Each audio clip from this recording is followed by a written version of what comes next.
Guys, ito po ang akin dinner for today. So, nagready ako ng sibuyas, bawang, tapos giniling, and then, radish. So, ayan po ang ating dinner for tonight. So, i-ready ko na ngayon yung kawali, and then lagyan natin ng oil na garlic kasi yun ang favorite kong oil na ginagamit guys, kasi alam niyo ang bango niya talaga. Ito napakasimpleng recipe lang, 4 lang talaga siya ha.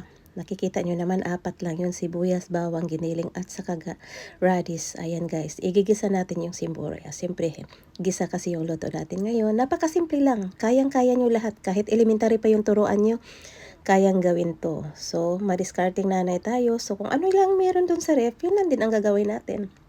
So, hintayin muna natin mag-brown. Pag nag-brown na, ilagay natin yung sibuyas. Ayan, ang pinakamasarap na sibuyas, guys. Hindi magiging masarap at magiging perfect ang luto natin kung wala yan.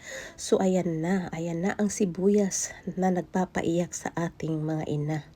Pero, masarap naman siya. So, after pag naluto na siya, yung sibuyas, lagay ko na yung giniling. So, ayan na yung giniling natin. Yung giniling na gamit ko is baka. Nasa inyo na yun kung ano yung mga sahog na ilalagay nyo.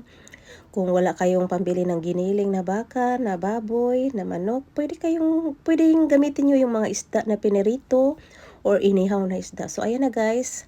Nilagay ko na yung radish. Ini-square ko po yung radish. Hindi ako nahihirapan dyan mag-square kasi may kasi kami. May tagagawa ng square. Ididiin mo lang, ganyan na siya.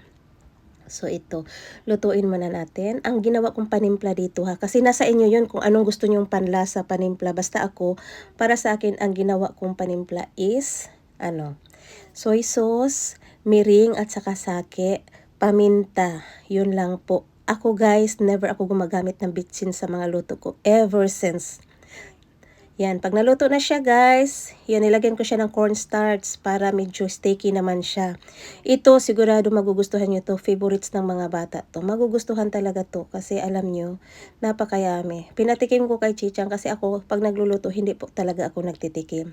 Diretso lagay lang ako ng mga sahog. After that, tapos, ngayon, nandito si Chichang, pinatikim ko sa kanya, nagustuhan niya talaga. Sabi niya, ang sarap daw. Kaso kakakain lang niya ng ramen, mamaya na daw siya kakain. So, ang gagawin nyo dito, ipatong nyo lang po siya sa kanin guys. Super magustuhan to ng mga anak nyo. Hindi pa siya magastos.